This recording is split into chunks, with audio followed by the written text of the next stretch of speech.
Hello दोस्तों, चलिए अब हम लोग थोड़ा और आगे बढ़ते हैं और अब इसमें देखते हैं क्वेश्चन मार्क वाले फिगर। देख रहे हो ना कि यहाँ पे जो है वो खाली स्थान दिए गए हैं और इसको आपको बस समझना है क्या होना चाहिए यहाँ पे। ये भी आपके एग्ज़ाम के लिए काफ़ी इंपॉर्टेंट है, तो चलिए पहले आराम से इसको सीखते हैं।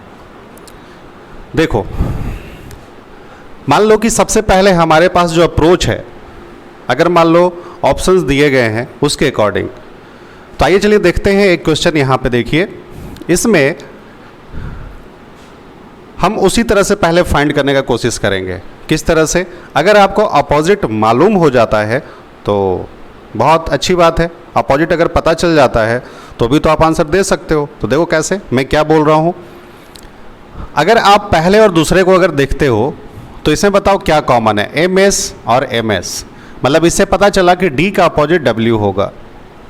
क्या पता चला दोस्त कि D का जो उल्टा होगा वो W होगा। लेकिन मैंने आपको देखो पहले टाइप में ही सिखलाया था कि अगर 2-3 डाइस बने हुए हैं तो सबसे पहले आप ऐसे 2 डाइस को चुनो जिसमें कोई एक ही डिजिट कॉमन हो।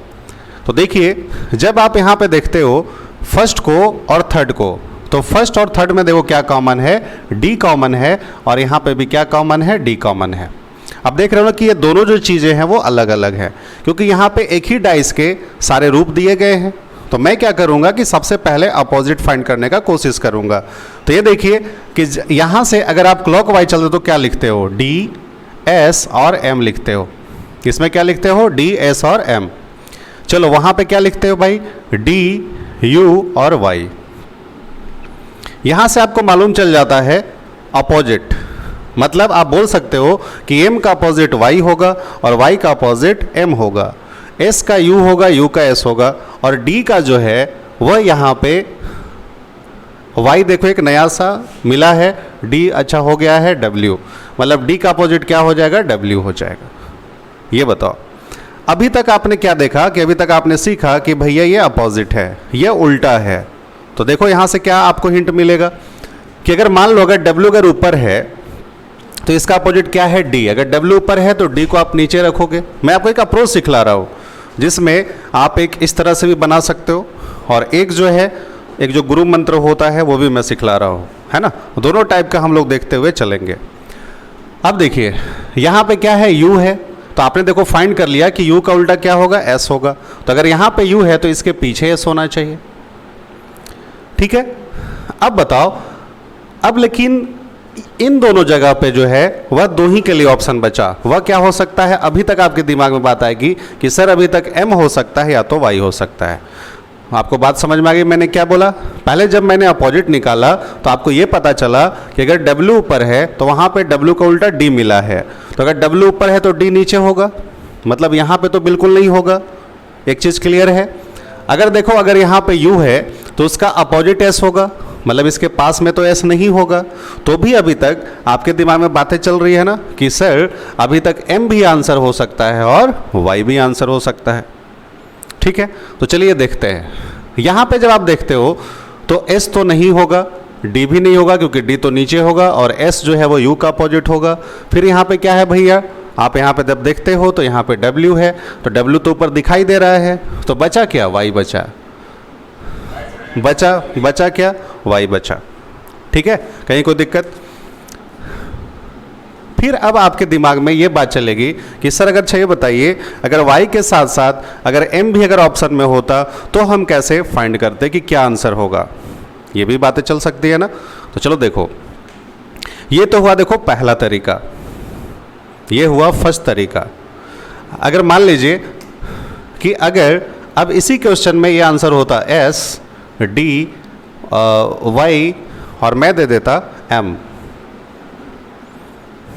तो आप क्या आंसर करते, तो हम कैसे जज करते, है कि नहीं। तो देखो, तो देखिए एक चीज़, आप लोग ओपन डाइस देखे हो। ओपन डाइस जैसा कि आपको मैंने पिछले क्लास में बताया था कि जिसमें 6-6 पेज बने होते थे, आप ऑल्टरनेट वाले को अपोजिट फाइंड करते थे ना। तो देखो हम इसको इस तरह से बनाने का कोशिश करेंगे।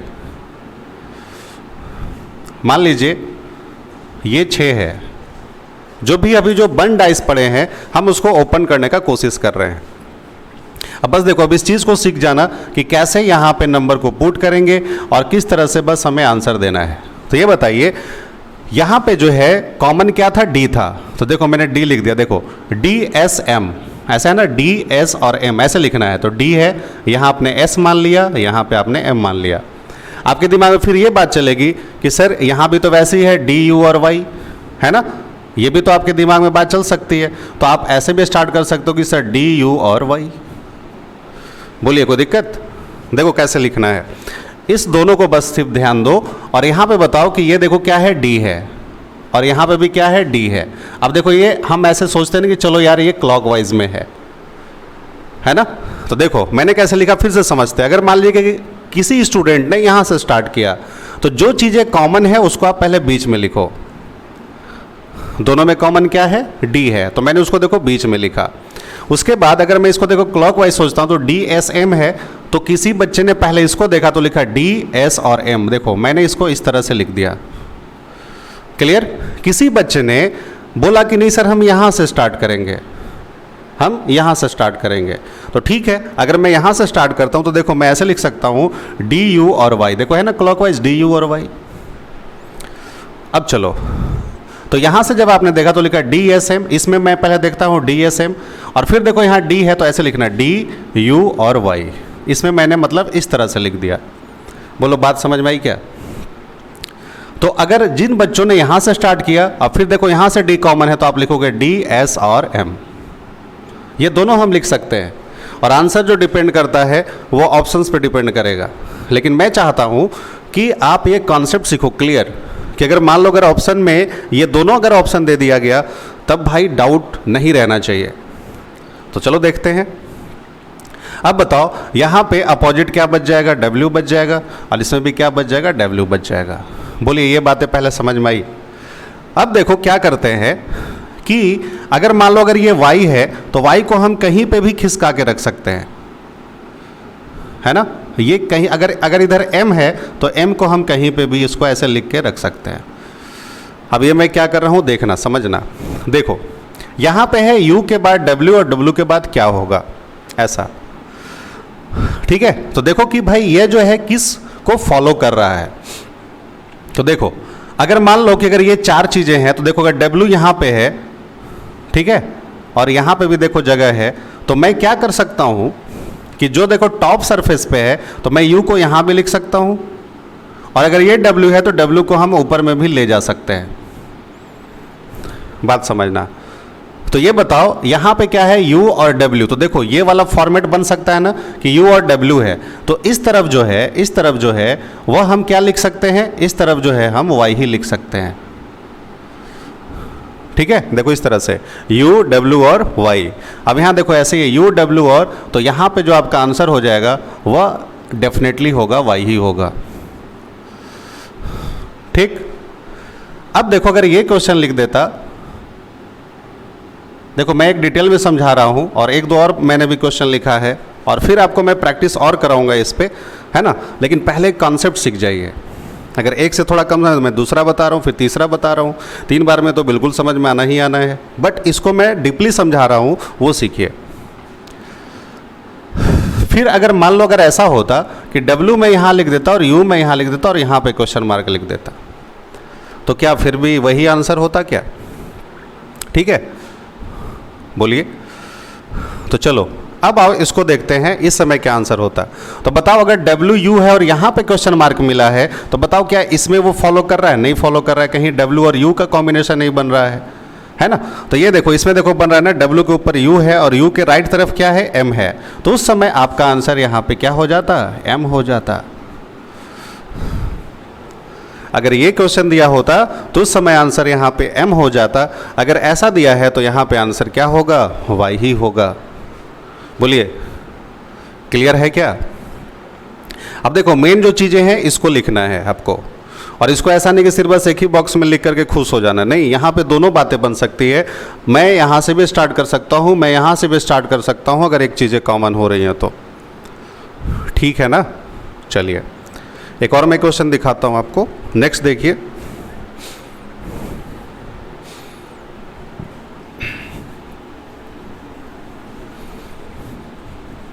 एक और देखिए, नेक्स्ट आप लोग तब तक ट्राई कीजिए, देखिए बनता है या नहीं।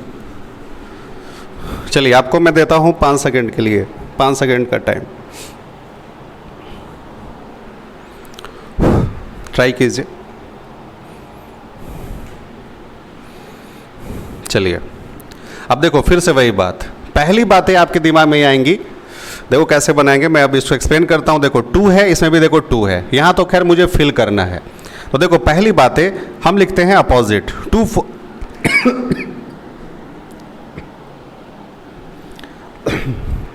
सॉरी देखो 2 है, 4 है और 3 है। तो देखो मैं पहले अपोजिट लिखता हूँ 2, 4 और 3। यहाँ पे देखो क्या है, 2 है, 1 है और क्या है, 5 है। ठीक है ना, देखो क्या मैंने लिखा, 2 है, 4 है, 3 है, जो आप लिखते हो, फिर 2 है, 1 है और 5 है। तो यहाँ पे आपको पता चल गया कि 3 का अपोजिट 5 है, 4 का 1 है और 2 का अभी क्या होगा, तो यहाँ पे 6 दिखाई दे रहा है, मतलब यहाँ पे 6 होगा।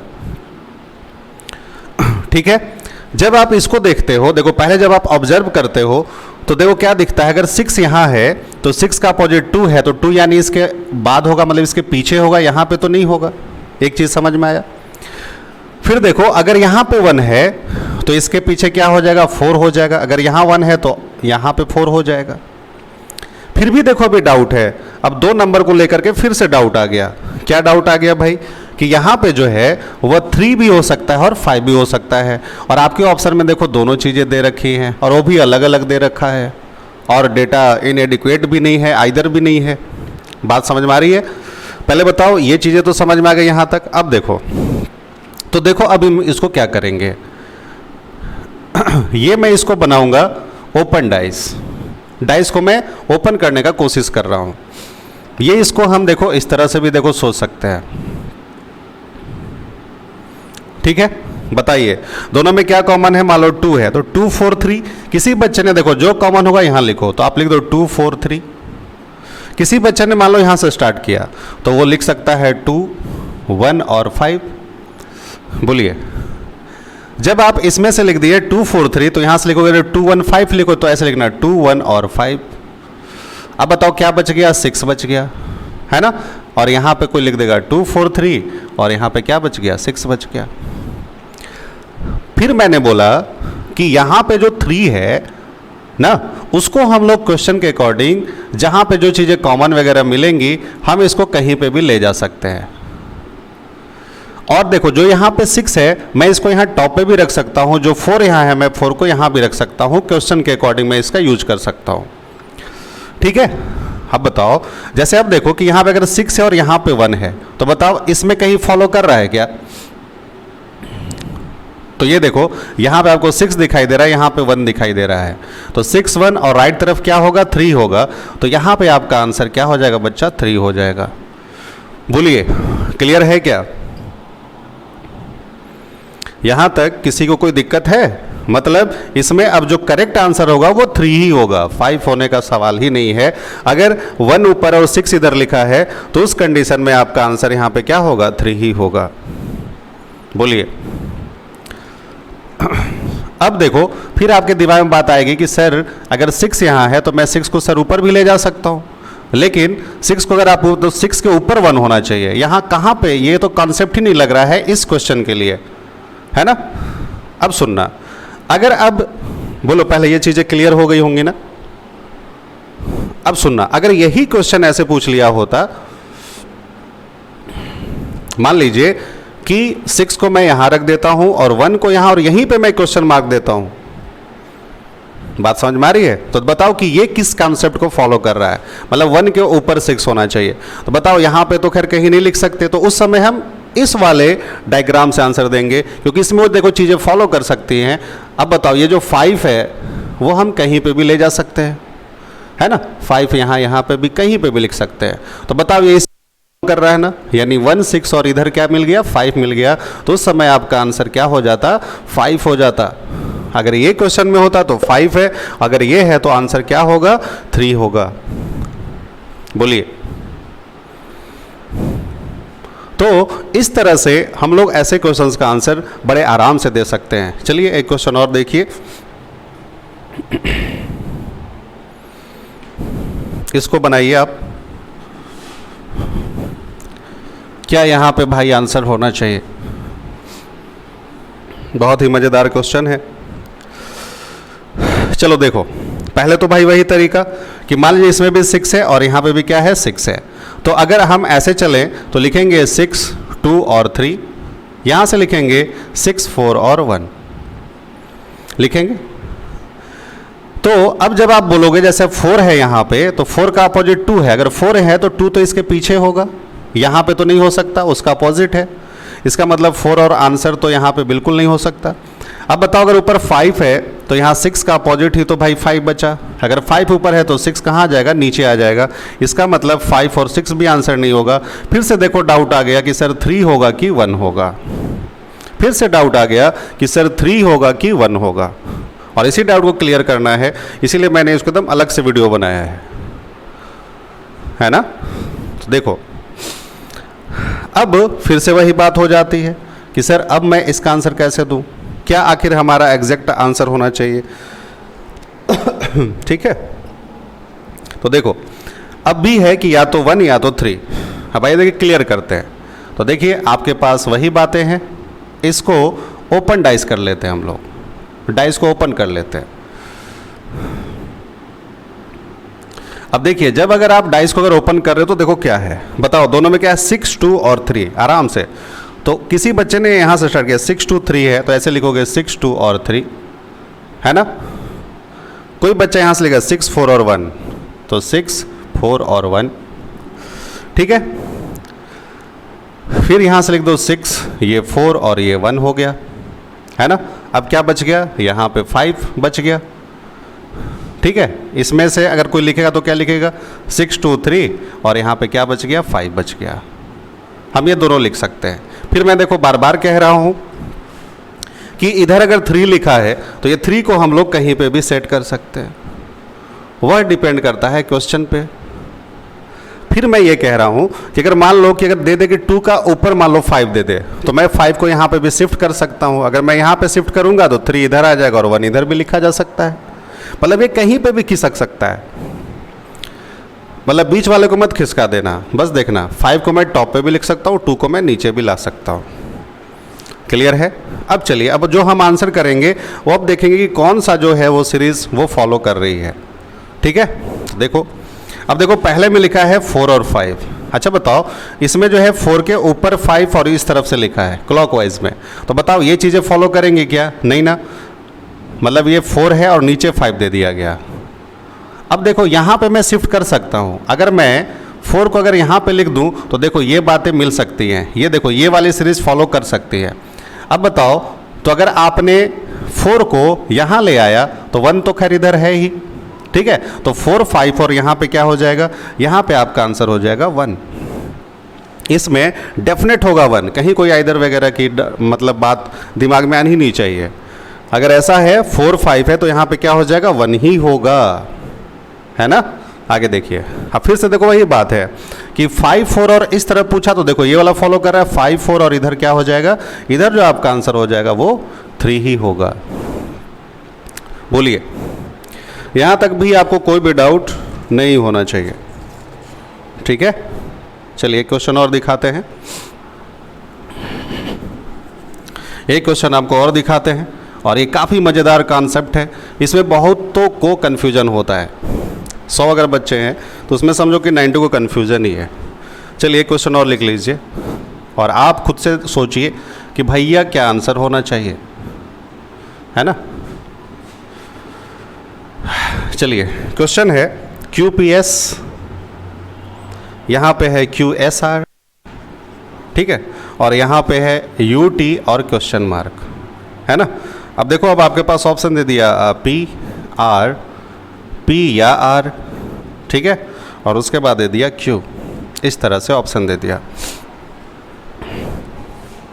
इस तरह से मान लीजिए आपके पास ऑप्शन दे दिया, तो देखो कैसे बनाओगे। पहले देखो वही काम करते हैं। देखो डेफिनेट तो ये है कि अगर मान लो भैया यहाँ पे Q है, इसमें भी मान लो Q है, ठीक है, दोनों मान लो सेम प्लेस पे दिए गए हैं। और ये देखो यहाँ पे QS है और यहाँ पे भी देखो QS है, अब अभी तक आपने क्या देखा कि बस एक चीज़ें कॉमन थी तो हम लोग उसको क्लॉकवाइज में लिख देते थे, बट यहाँ पे देखो दो दो चीज़ें कॉमन है। अब इसको हम लोग कैसे आंसर करेंगे?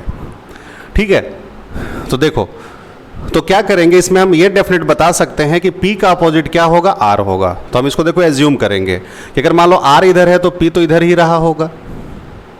मतलब अगर डाइस में 6 सरफेस है बच्चा, तो उसमें बताओ कि अगर Q ऐसे है और Q और S है, तो यहाँ से आपको पता चला ना कि P का अपोजिट क्या होगा, R होगा। तो अगर आपने R यहाँ लिखा तो P तो भाई आप यहीं लिखोगे। बोलो कोई दिक्कत है? तो अगर ये अपोजिट है तो अगर मैं अभी पूछूं छे बताओ कि Q का अपोजिट क्या होगा और S का अपोजिट क्या होगा, तो आपको भी मालूम है कि ये तो भाई इस तरफ जो है सरफेस होंगे। तो अगर मैं Q का अगर अपोजिट पूछूं तो आप बोलोगे कि सर UT हो सकता है और S का अपोजिट U और T हो सकता है। बोलिए, UT हो सकता है और ये भी UT हो सकता है। अब यहाँ पे देखो U और T लिख दिया गया ना, U और T लिख दिया गया। तो ये बताओ कि U और T लिखा गया तो इसका मतलब S और Q जो होगा वो तो इसी तरफ ऐसे ऐसे होंगे, क्योंकि ये इसके देखो ये इसके आसपास हैं, इस तरह से है। तो यहाँ पे अपोजिट P हो सकता है या तो R हो सकता है। तो अब हम इसमें डेफिनेट नहीं बता सकते, तो इसमें जो आंसर हो जाएगा या तो P या तो R। मतलब करेक्ट आंसर जो होगा वह ये होगा कि या तो P हो सकता है या तो फिर R हो सकता है। ठीक है, तो आपने देखा कि जब अगर एक डिजिट कॉमन था तो क्या हुआ। आपने ये भी देखा कि अगर 2 होगा तो कैसे आंसर करेंगे। ठीक है, चलिए आगे 1-2 क्वेश्चन और देखिए। हमें लगता है कि यहाँ तक आपके जो डाउट्स होंगे वो ज़रूर क्लियर हो गए होंगे। ठीक है, अब देखिए एक क्वेश्चन और आपको बता देते हैं और उसके बाद फिर हम लोग फिर न्यू चैप्टर को देखेंगे, है ना। एक और देख लीजिए क्वेश्चन और उसके बाद फिर न्यू चैप्टर। देखिए कभी कभी देखो इस तरह से क्वेश्चन आ जाते हैं, यहाँ पे कुछ प्रिज्म टाइप का बना देता है। ठीक है, ये आप बस समझ जाना कि ये प्रिज्म है, उसी टाइप का है। ठीक है, इसको थोड़ा देखते रहिएगा क्योंकि कभी कभी ऐसे क्वेश्चंस भी आपको प्रीवियस सेट में मिल जाएंगे, तो इसीलिए मैंने सोचा कि चलो इसको बता दिया जाए, है ना। एक और आप देख लीजिए अच्छे से। ये देखिए लिखा है R, B और P। ठीक है, इस तरह से है और यहाँ पे लिख दिया गया है P, G और Y। ठीक है, और यहाँ पे देखो एक जो है वो क्वेश्चंस फिगर है इस तरह से, इसको हम लोग प्रिज्म कहते हैं। ठीक है, तो कभी कभी आप देखे होंगे कि इस तरह का भी क्वेश्चन पूछ लिया जाता है। ये मान लो मैं दोनों तरफ चलो क्वेश्चन मार्क, बस एक मैं अगर बता दूंगा तो आप सीख जाएंगे, इसमें कहीं कोई दिक्कत नहीं होनी चाहिए। ठीक है, चलिए देखिए ये मान लो प्रिज्म है तो इस तरह से, क्योंकि देखो 6 है। अब देखो कि इस दोनों में क्या मिल रहा है, जैसे P है और P के इस तरफ B है और B के इधर क्या है, R लिखा गया है।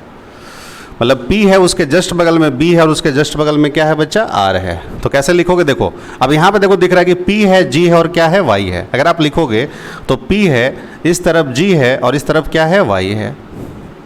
P से अगर मैं यहाँ लिखता हूँ तो P के बगल में इधर B है और B के इधर क्या है बच्चा, R है। ठीक, अब उसके बाद तो चलो मैं देखता हूँ कि अगर मैं इस डेटा को, अगर देखो 6 ही सतह मानते हुए चलना है, मतलब 6 जगह पे जो है वो चीज़ों को लिखा गया है। बात समझ में आ रही है, 6 जगह जो है वो चीज़ों को लिखा गया है। तो आइए चलिए देखते हैं। तो बताओ P के इधर क्या है, B है। तो सोचो कि इसके इस तरफ मैंने B लिख दिया, मान लेते हैं। अच्छा, उसके बाद क्या है, R है। मान लो मैंने एक चीज़ और इधर R लिख दिया। ठीक, और एक जगह और लिख दो, इधर O आ गया। देखो तो ये 6 चीज़ें हो गई ना। मैं किसी में देखो सेट कर सकता हूँ, आप चाहो देखो इसमें भी सेट कर सकते हो। जैसे मान लो 6 चीज़ें लिखनी है, 6 जगह लिखना है। और देखो P है, B है और R है इधर। इसमें देखना P, G और Y है। तो P है तो इधर मान लो G हो जाएगा, इसके पीछे Y हो जाएगा और यहाँ पे बच गया मान लो O बच गया। किसी में भी आप लिख सकते हो ना।